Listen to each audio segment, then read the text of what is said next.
Manager with CCSI. Welcome and thank you for attending today's webinar entitled Cybersecurity Solutions and Services for K-12 Education. We're delighted to bring you this webinar today as a source of information to safeguard your districts from cyber attack. It's an important topic and is sure to bring valuable information for your technology funding needs and your cybersecurity needs as well. Let's get started. And so first, a little bit about CCSI. So why CCSI? We were founded in 1974 on the principles of honesty, integrity, and trust, and these time-tested beliefs have still formed the foundation of our business today. We understand that the success of each client ensures our success. We have many long-term customers who rely on our service and our ability to deliver to meet the needs of their businesses. So CCSI is involved in many different areas within IT and cybersecurity. We deliver infrastructure for data center, wireless, disaster recovery, video surveillance, and access control. We also provide customized hardware maintenance offerings, 24/7 application monitoring solutions, and we're a managed service provider, a NOC, Network Operations Center, and a managed security operations center, SOC, and offer our Threat Protect cybersecurity managed services, which we'll detail later on in the presentation. So a little bit about me. I am the cybersecurity practice manager here at CCSI. First and foremost, I'm a data privacy advocate. I specialize in safeguarding the confidentiality, integrity, and availability of sensitive data. I have over 20 years of experience in highly regulated industries such as healthcare and financial services. I've been involved in information security technologies, security architecture, and most importantly, IT security risk assessments, enabling organizations to meet their regulatory and compliance needs by securing their data. I also hold a couple of security certifications. I can always be reached at my email address there at rvillano@ccsInet.com. So let's begin. So who is attacking schools? And the question we ask is, who are the threat actors? Well, it could be a number of them, right? It could be an internal threat, such as students, or drive-by attackers, such as on websites.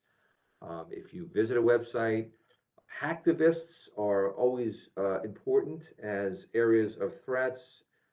These days, we're seeing more in the cyber criminal area, such as organized crime throughout the international community. We can think of the Ukraine crisis right now.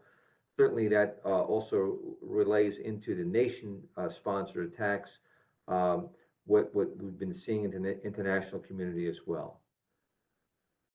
So why are they actively attacking schools? Why schools? Why such organizations that are there to support our children and educate them, right? Well, it all gets back to the data. The incentive is really the theft of confidential data. There's a lot of that in school districts, as I'm sure you're all well aware of. And so you can think of, date of birth, there's potentially social security numbers, there's highly confidential or personally identifiable information. There could be driver's license information, so on, insurance information, so on and so forth. That's really the treasure trove of information for folks who want to confiscate that data, exfiltrate it from your enterprise, and then obviously sell it on the dark web. What are the K-12 threats? There's a number of them, and we'll speak to these as we move along and we develop this webinar. First and foremost is ransomware. These days, that term should not be so unfamiliar to us. We've noted over the last number of years with the Colonial Pipeline incident, the Facebook attack, the JBS meatpacking scenario, even Facebook, which was not a ransomware attack, but certainly had a cyber attack. These kinds of things are out there, and they're occurring on a weekly and even monthly basis. We'll get into it a little bit. The other threats are denial of service, which is where they're looking to attack your internet presence and basically cutting you off from servicing your customer with that type of attack.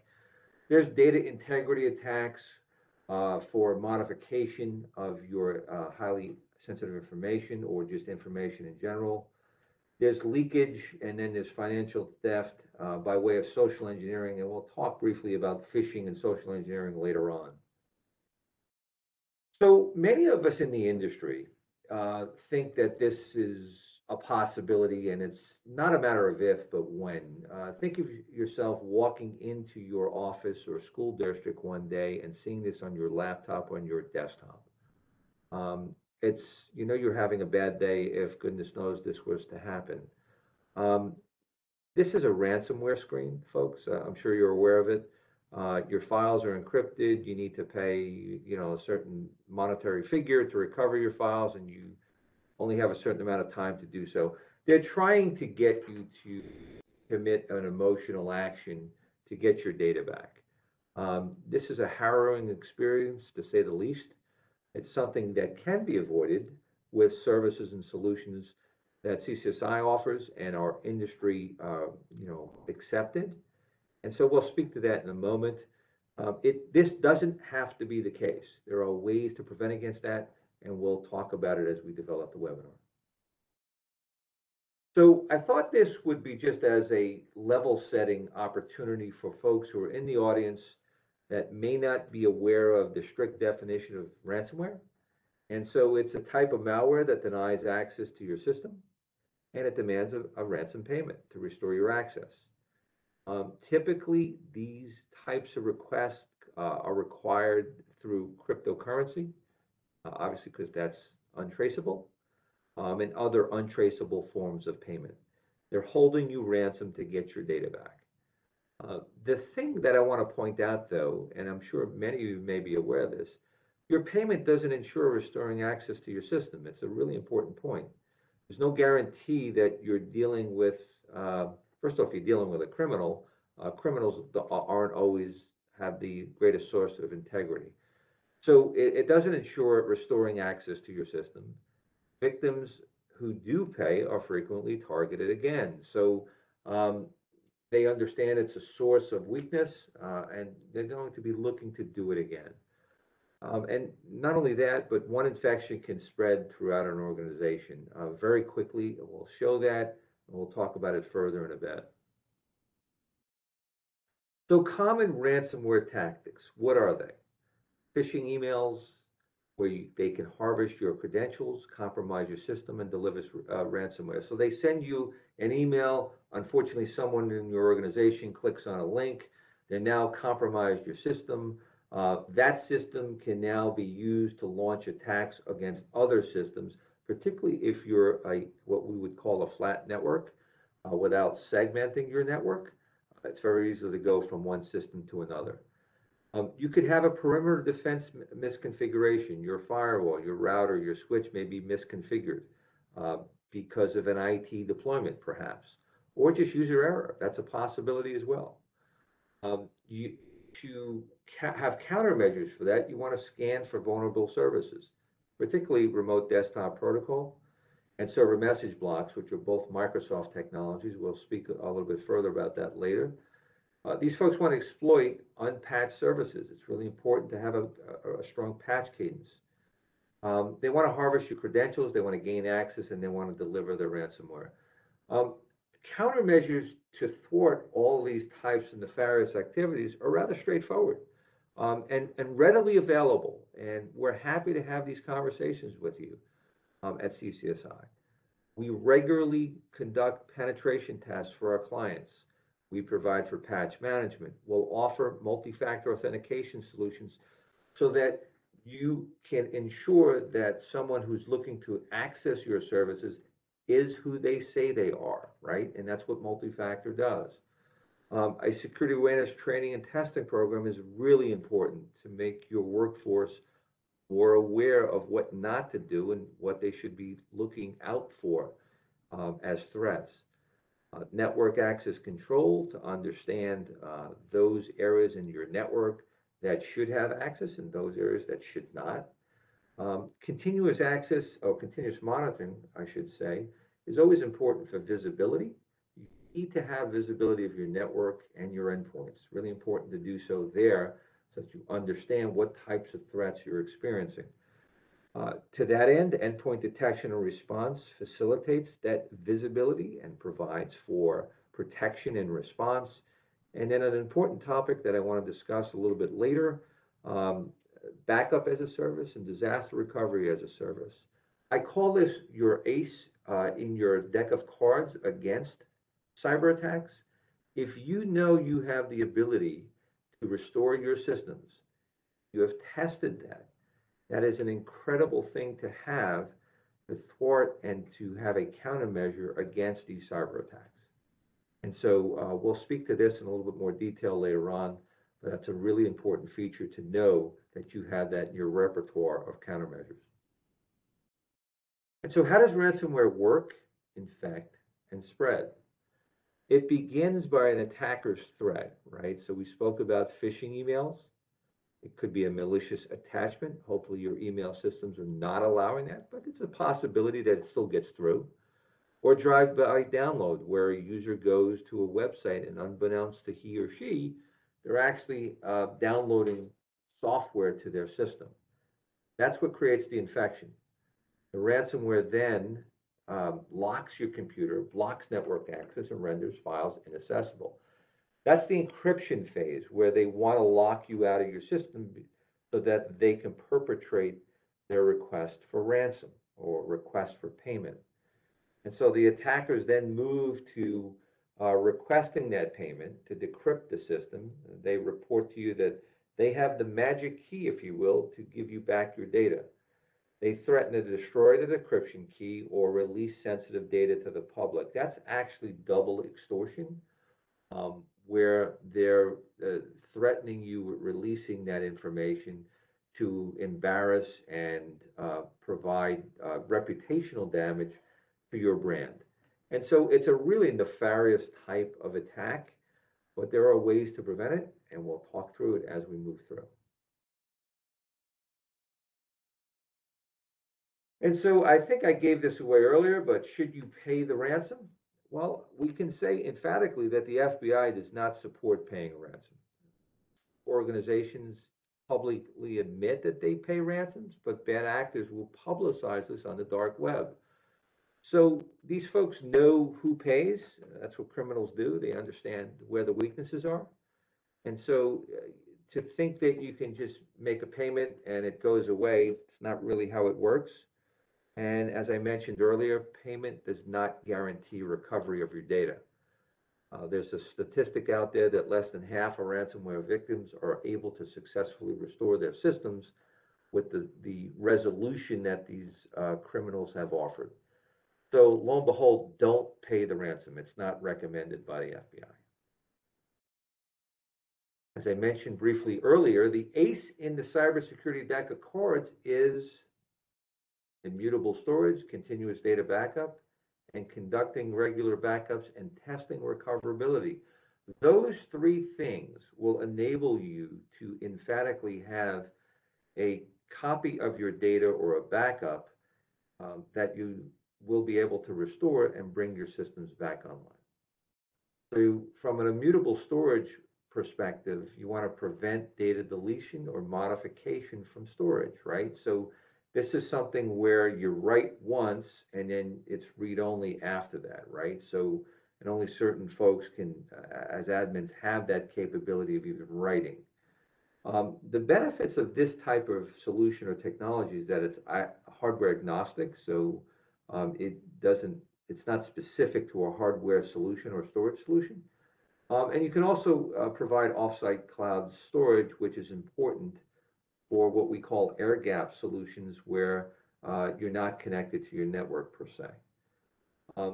There's also an important part of this three-prong approach, if you will, for this countermeasure, in that continuous data backup, right? It does a couple of things. It improves, okay, what we call a recovery time objective and a recovery point objective. Your recovery time objective should be defined in your security incident response plan.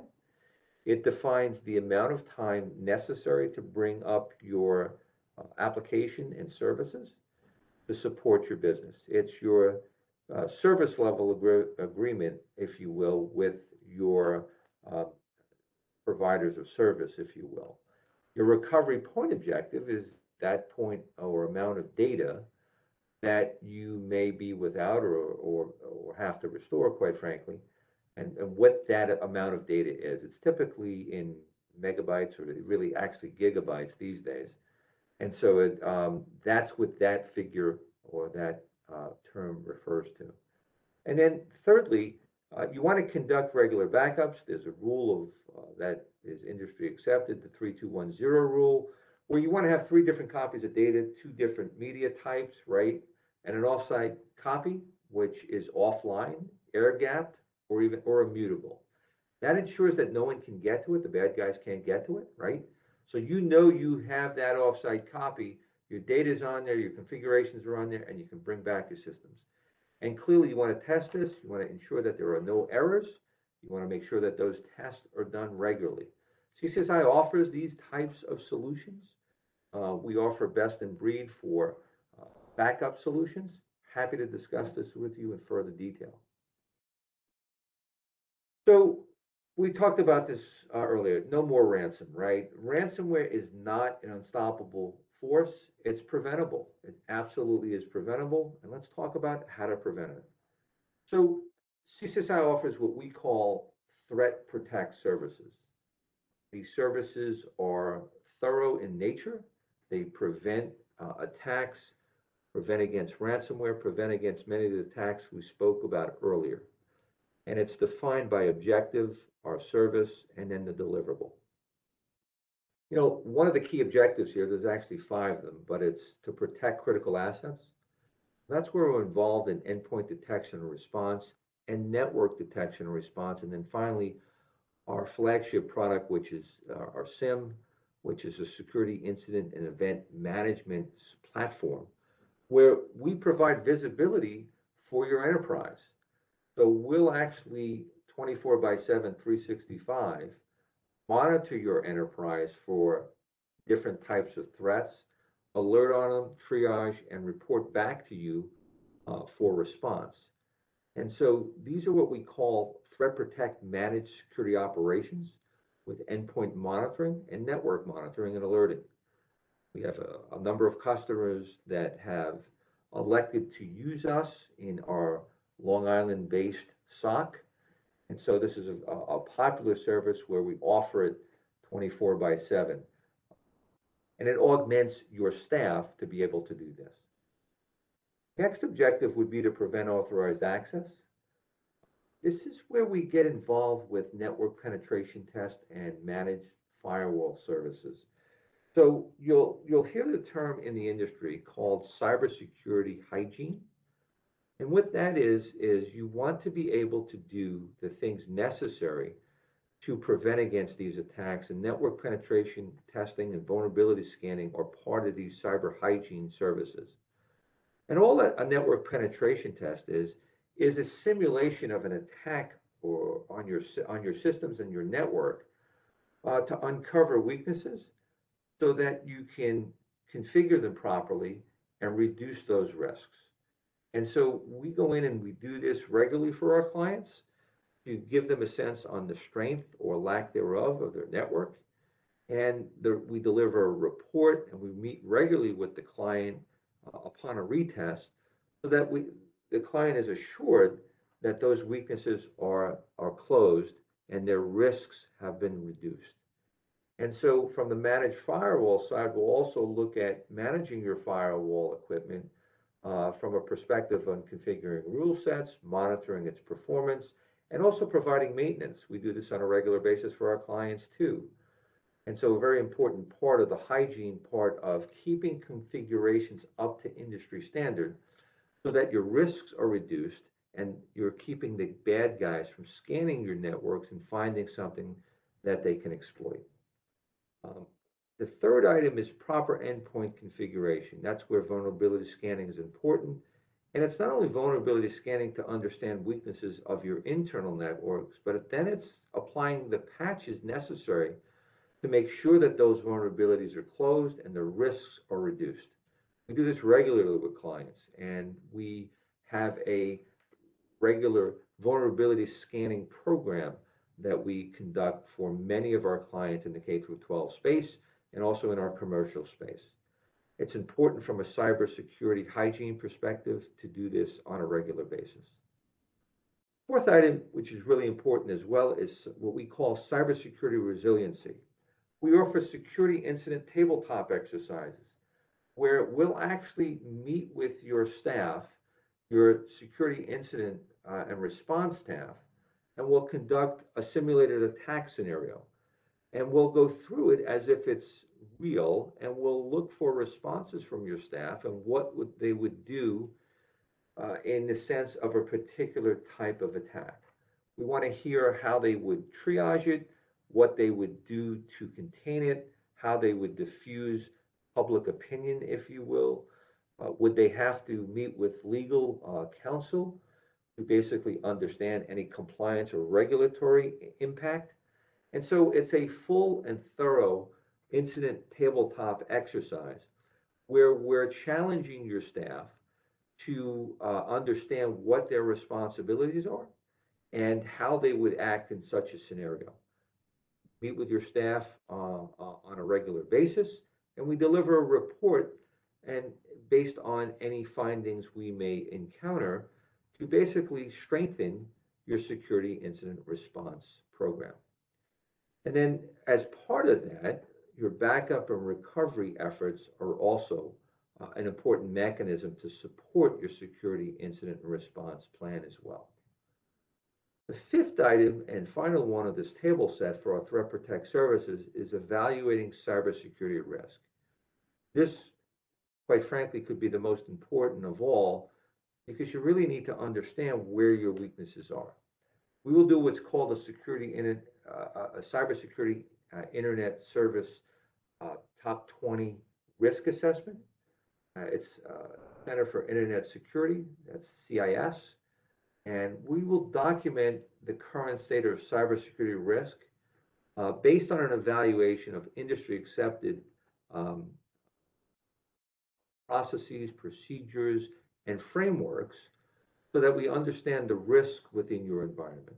There's 20 sections. We meet with your staff on a regular basis. We've done this for some of the largest school districts here on Long Island, and commercially we've done this as well. It's been well received. We provide a thorough explanation of your risk as well as a dashboard for defining what we found. And this can be used and has been used to submit to either the board of directors on the commercial side or your superintendent on the K through 12 side. It's a very important part of understanding the risk within your enterprise. So we talked about preventing ransomware, and one of the ways to do that is to adopt a cybersecurity framework. Here at CCSI, we've mapped our cybersecurity solutions and services to what's called the NIST Cybersecurity Framework. That's a federal standard that is well recognized not only on the K through 12 side, but also the commercial side. And it calls into focus 5 areas of cybersecurity best practices. And I'll just go through it quickly. It's the identify, protect, detect, respond, and recover. The services that you see within these boxes are correlated with those areas. So we talked about penetration tests, vulnerability management, privileged access. Those would be in the identification area.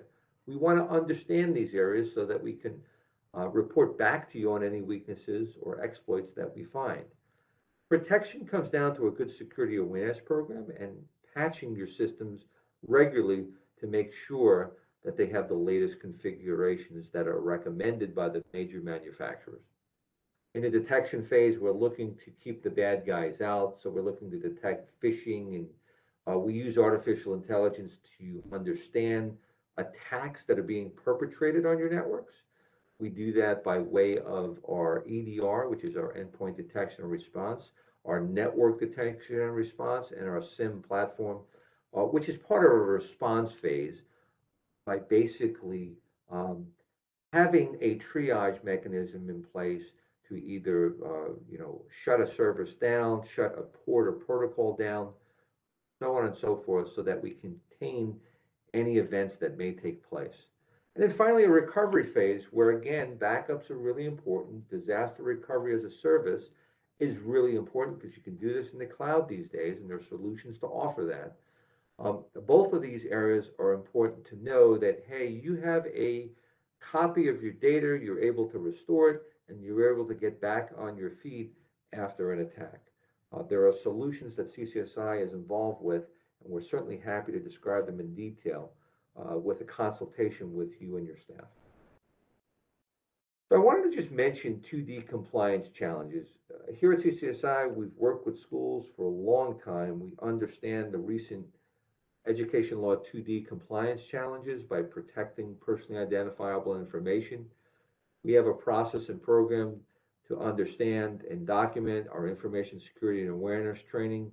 We have best in breed programs to do so, where we can offer that to you. We can create and provide for security policy and procedures and third-party risk assessments, which are all part of the 2D compliance requirements. We can help you in your endeavors to maintain your program as well as strengthen it in any way that is necessary. Our threat monitoring and data protection offers 24/7 monitoring. We are aligned with, as I mentioned, this cybersecurity framework, which is an important requirement as part of education law 2D. And then finally, I wanted to bring to your attention the CCSI Cybersecurity strategy. And here it is. As you can see, it's aligned to NIST CSF with the identify, protect, detect, respond, and recover.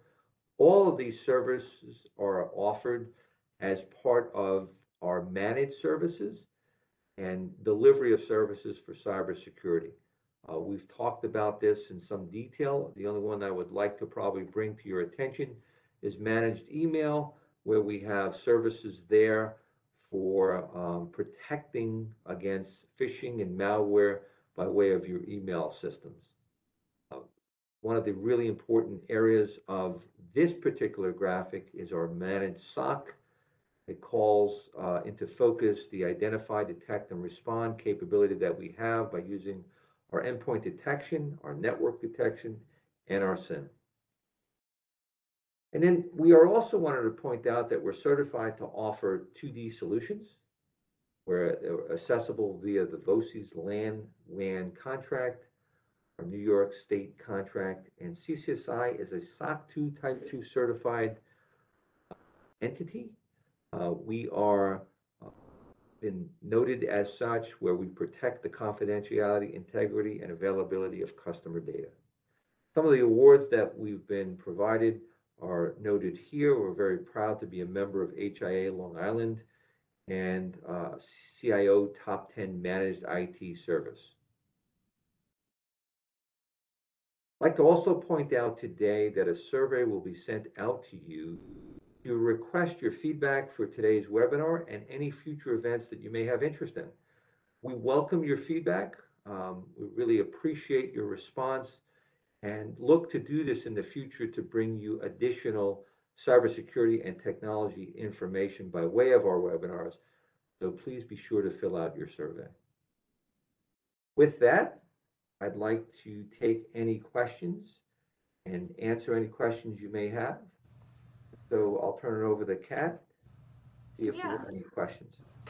So we got a few questions in. The first question was, what can be done to prevent RDP attacks? An interesting one. That's a really interesting and good question as it relates to Microsoft services. So first and foremost, you can use what we call multi-factor authentication. That provides for understanding who's requesting access is who they are saying they are, right? So that ensures that we're letting in the appropriate people. You can also restrict RDP by port and protocol from access to the internet. 3389, which is the port that RDP uses, is a known port that's exploited by attackers. I would also recommend using an RDP gateway for distributing RDP services throughout your enterprise, as opposed to opening up RDP on specific endpoints. Would just have one gateway to allow for that, which restricts it to that one endpoint, and you would probably reduce the number of services on that endpoint for further protection.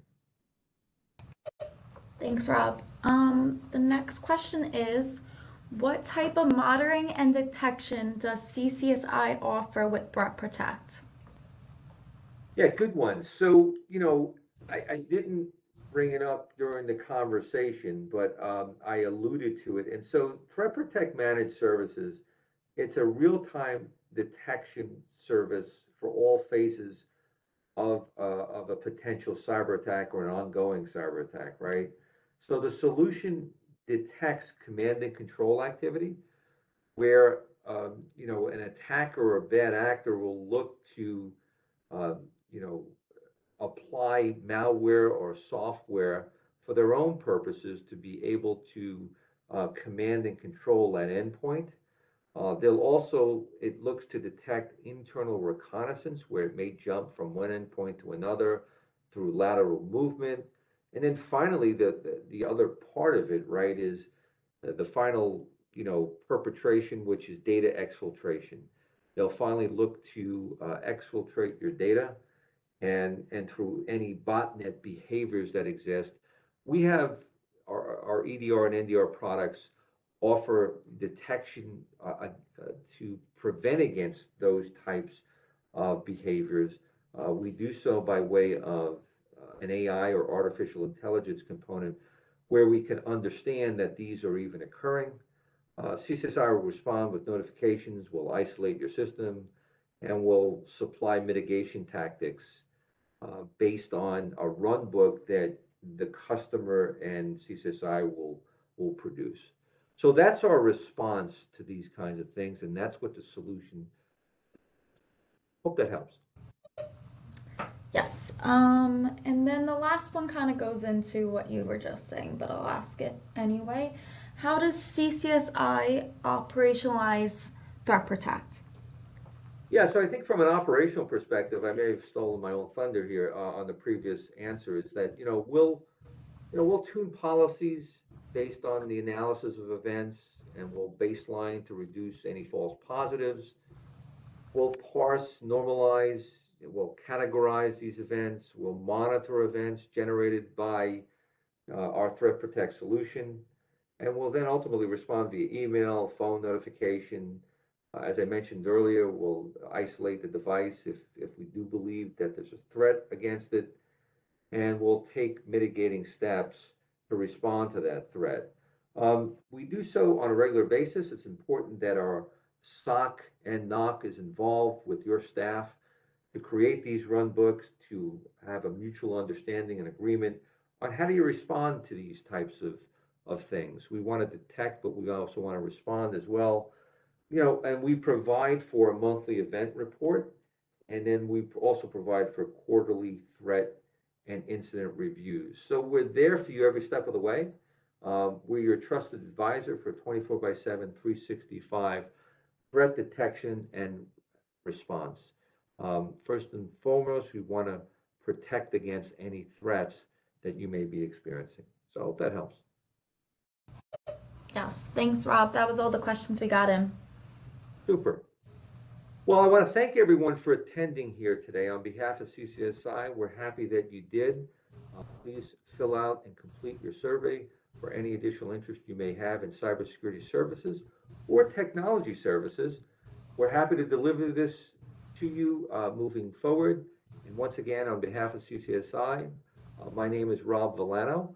We're here to help you strengthen your cyber defenses. Please get back with your account managers and Joe Riccio, who's our Director of K-12 Sales, for additional information. Once again, thank you very much, folks. Thank you.